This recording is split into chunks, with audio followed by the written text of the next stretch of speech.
My sister stood up at the table and smiled. So where's your husband and kids? She paused. The whole room went quiet. Oh, right. You don't have any. My parents laughed. My dad nearly choked on his wine. I sat there, frozen, silent. It was Mom's 60th birthday dinner. 12 people around the table. All of them looking at me. Emma kept smiling. That perfect practiced smile. I didn't say a word, because I had something they didn't know about yet. Something that would change everything. 3 days later, Emma called me. She needed money. $50,000. And when I hesitated, she said something I'll never forget. You're selfish. You have no family to support. Mom and Dad agree. You owe us. Did I pay her? Not exactly. But before we get there, let me tell you where this really started. Drop your time zone below. Who else is watching this at 2 a.m? And hit like if you've ever been the family outcast. You're going to want to see how this ends. I've always been different from Emma. She got married at 23, had 2 kids by 28. The golden child. I went to college for software engineering, got my first patent at 26. Now I'm a senior engineer at a major tech company. 3 patents. Side consulting business. Quiet money. But that never mattered to my parents. When Emma announced her engagement, Mom cried happy tears for an hour. When I got my promotion, she said, "That's nice, honey," and changed the subject.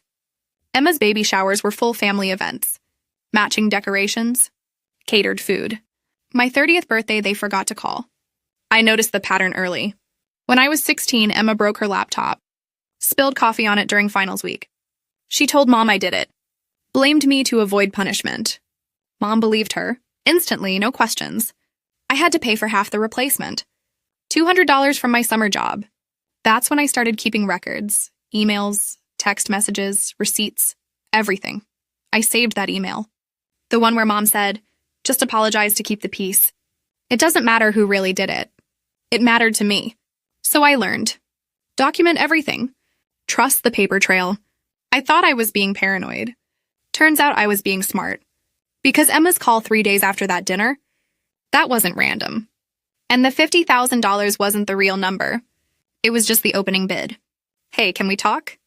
Emma's voice was sweet. Too sweet. I put her on speaker. "Sure, what's up?" "So you know Jason's business hasn't been doing great." Jason, her husband. The one who quit his job 2 years ago to start a consulting firm that never got off the ground. "I didn't know that," I said. "Yeah, we're a little behind on the mortgage. And the kids' school tuition is due." She paused. "We need to borrow some money, just until we get back on our feet." "How much?" $50,000. I didn't answer right away. "I know it sounds like a lot," she said. "But you make good money, and you don't have a family to support, so it's not like you need it." There it was. "Emma, that's a huge amount." Her voice changed. The sweetness disappeared. "We're family." "This is what family does. You help when someone needs it." "I need to think about it." "Think about it?" She laughed. It wasn't a nice laugh. "What's there to think about? You have the money. We need it. It's simple. I'll call you back." Mom and Dad agree with me, by the way. We already talked about it. They said you owe us. You've never contributed to this family. You just take... I hung up. 10 minutes later, Mom called. "Emma told me you said no." I said I needed time. "She has children. You need to help. What else are you spending money on? A bigger apartment you don't need?" I hung up on her too. Then I checked my bank alerts. And that's when everything changed. Security alert. Unauthorized access attempt. Someone had tried to log into my savings account. From a device I didn't recognize. The location? Emma's city. The timestamp? 2 hours after I said I needed time to think. I called the bank. They flagged it immediately. No money moved. But someone had my personal information. Social security number. Mother's maiden name. Account numbers. Emma was the only family member who'd asked me for that information recently. "I want to send you a birthday gift," she'd said. "What's your account info so I can transfer it directly?" I'd been stupid enough to give her the routing number. I screenshot the security alert. Then I texted Emma. "Did you try to access my bank account?" 3 dots typing, then they stopped. My phone rang. It was Emma, crying. "How could you accuse me of that? I'm your sister. I would never..." Emma, the bank has the location and device information. I don't know what you're talking about. Maybe you got hacked. Don't blame me for your security problems. Then she hung up and called Mom. 5 minutes later, the family group chat exploded. How dare you accuse your sister of fraud? You've gone too far this time. Apologize right now. Then Dad sent a private text. Until you apologize to Emma, you are not welcome at family events. This is your choice. I sat in my apartment that night, staring at my phone.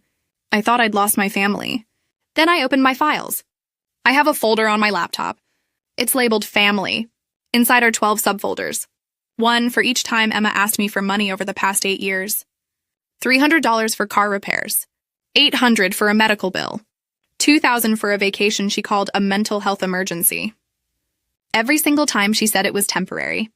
I have the text messages, the promises to pay me back. I also have her social media posts. Designer purse. 1 week after the car repair loan. Vacation photos from Cancun. 2 weeks after the medical bill. I screenshot everything. Then I opened the bank folder. The fraud alert was clear. Device ID, IP address. Geolocation, all time stamped. I cross-referenced the device ID with a previous email Emma sent me from her phone. It matched. I saved it all into one PDF. Then I went back to the family group chat. I typed one sentence. From my bank. Make of it what you will. I attached the PDF. Then I muted the chat. For 4 hours, nothing. Then Emma's husband sent me a private message. Can we talk, please? Just you and me. I didn't answer. Because Emma posted something on Facebook.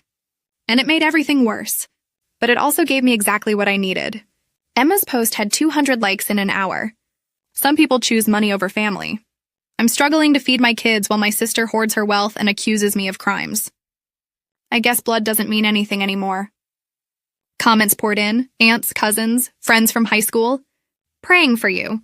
Family should come first. Your sister sounds toxic. My phone buzzed. A text from my cousin. Is this true? Did you really refuse to help Emma's kids? Then another. Wow, I thought you were better than this. I didn't respond to any of them. Then my work email pinged. It was from HR, forwarding a message. My mother had emailed my company. She claimed I was mentally unstable and making threats against family members. HR asked me to provide a statement within 48 hours. I felt my chest tighten. My job, my reputation, everything I'd built. The next morning, an envelope arrived by courier. A letter from a lawyer. My dad's lawyer. It demanded I return Grandma's inheritance. $30,000 she'd left me when she died 2 years ago. The letter claimed the distribution had been inequitable and should be split fairly among all grandchildren. Emma had 3 kids. I had none. They wanted me to write a check for $22,000. The deadline was 10 days. I had 48 hours to respond to HR. I had 1 week before my performance review at work. My boss had seen the Facebook post. A colleague sent it to him. That night, I pulled out the second folder. The one I'd hoped I'd never need. 2 years ago, I pulled my credit report. Routine check. I do it once a year. There was a loan I didn't recognize. $18,000. In default. I was listed as the cosigner. I never cosigned anything. I filed a dispute. The lender sent me the original application. My signature was on it, except it wasn't my signature. I hired a handwriting expert. Paid $300 for a formal analysis. The report came back in 4 days. Signature is a forgery. Inconsistent stroke pressure and letter formation. I kept that report. Filed it away. I also kept the loan document. And the expert's notarized opinion. I never confronted Emma. I just paid attention. Now I pulled it out again. Then I opened Grandma's folder. She left me $30,000. In her will. Notarized and filed with the county. There was also a letter, handwritten, dated 3 weeks before she died. To my granddaughter, who never asked for anything. You worked for everything you have. This is for you alone. Don't let them take it. I photographed the will, the letter, the loan documents, the forgery analysis. Then I called a lawyer. Not Dad's lawyer, mine. I had a consultation the next morning. And when I laid everything on the table, she looked up at me and smiled. We can work with this. My attorney ran a background check. It's legal, public records, credit reports, Court filings. Emma and Jason were drowning. $127,000 in debt.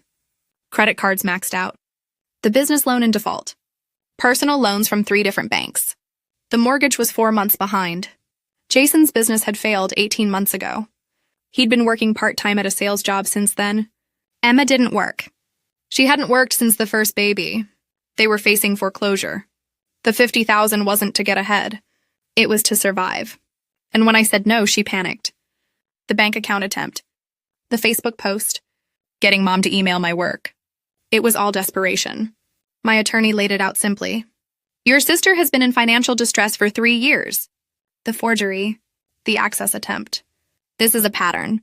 She sees you as a resource, not a person.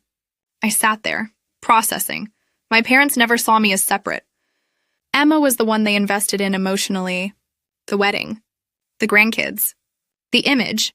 I was the backup plan. The ATM. And when I said no, they tried to force me. But here's the thing. I didn't want revenge. I just wanted them to stop. And now I knew exactly how to make that happen. I gave my attorney 3 instructions. 1. File an identity theft report with the police for the forged loan. 2. Freeze all my accounts with biometric 2-factor authentication. No one gets access, ever. 3. Send cease and desist letters to Emma and my parents. They had 72 hours to retract every public statement. The Facebook post, the email to my HR, the family group chat messages. They also had to withdraw the demand for grandma's inheritance money. If they didn't comply, I would press charges for fraud and identity theft. My attorney drafted everything in 2 days. We sent the letters certified mail. Then I wrote my own email. It went to the extended family, aunts, uncles, cousins, everyone who'd commented on that Facebook post. The subject line was simple: setting the record straight. I attached 4 documents: the bank fraud alert, the forged loan, the handwriting analysis, Grandma's will and letter. I didn't write a long explanation. Just 1 line. These are the facts. I have said all I will say on this matter. I hit send. Then I muted my phone. I didn't read the responses. I didn't check social media. I went to work. I submitted my HR statement with full documentation. And I waited. The letters arrived on a Monday. By Wednesday, my phone rang. It was Dad. You need to drop this. Dad's voice was tight, angry. This is embarrassing the whole family. People are asking questions. Good, I said. Don't be smart. You know what I mean. This lawyer nonsense. The police report. It's too much. She forged my signature. She tried to steal from my bank account. What did you think I would do? Silence. She panicked. She made a mistake. You're going to ruin her life over a mistake. She tried to ruin mine. We're family. Then act like it. I hung up. 2 hours later, Emma's husband called. I didn't know, he said. His voice was shaking. About the loan. The forgery. I swear I didn't know. Okay. Can we meet? All of us, please. We can fix this. I agreed to 1 meeting. Neutral location? A coffee shop. My attorney came with me, Emma, Jason, Mom, Dad, all 4 of them sitting across from me. I brought my tablet. I opened the files one by one. The bank alert, timestamp, location, device ID, the forged loan. The expert analysis, Grandma's will. Her letter. The debt summary, $127,000. Jason looked at Emma. You forged her signature? Emma started crying. I didn't know what else to do. We were going to lose the house. I panicked. Mom reached for her hand. We all make mistakes. I looked at my mother. You emailed my employer. You tried to cost me my job. You laughed when Emma mocked me at dinner. And now you want me to pretend this is a mistake? Dad cleared his throat. What do you want? I slid a paper across the table. Emma enters financial counseling. She sets up a payment plan for the defaulted loan. She posts a public apology retracting her statements. You both stay out of my life for 1 year. No contact. And if we agree? Dad asked. I don't press charges. Emma signed it. Right there, shaking, Jason signed as a witness. Mom and Dad just stared. 1 year, I said. Then we can talk, maybe. I stood up. Or you can refuse. And I'll see you in court. Emma posted the apology that afternoon. Mom and Dad sent a 2-line text that night. We agree to your terms. I didn't reply. Emma deleted her Facebook post. She replaced it with the apology. It was short. No excuses. I made false statements about my sister. I apologize. I was wrong. The comments were mixed. Some people supported her. Some called her out. I didn't read them. My HR case closed 3 days later. Cleared, no action. My boss apologized for even having to ask. Emma enrolled in financial counseling. Jason took a second job.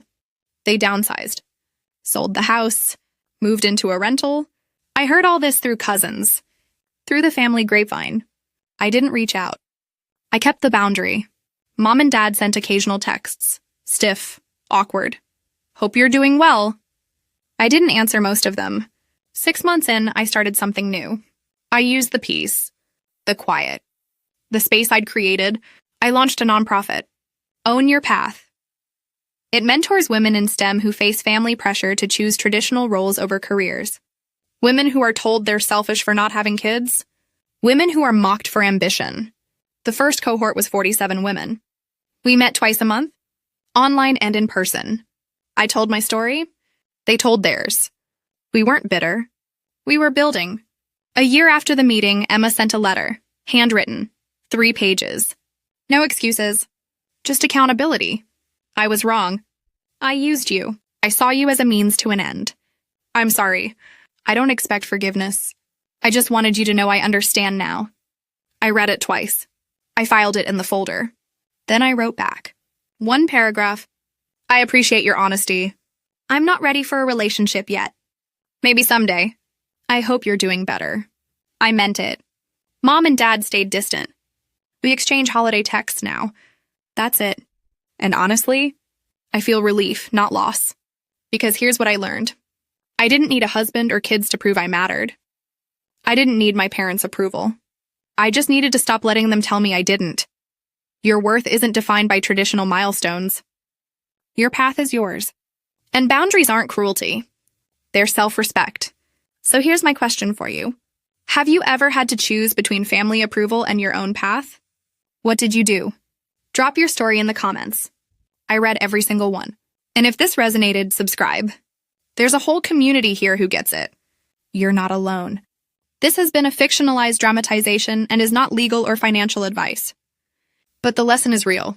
Stand your ground. Keep your receipts. And never apologize for choosing yourself.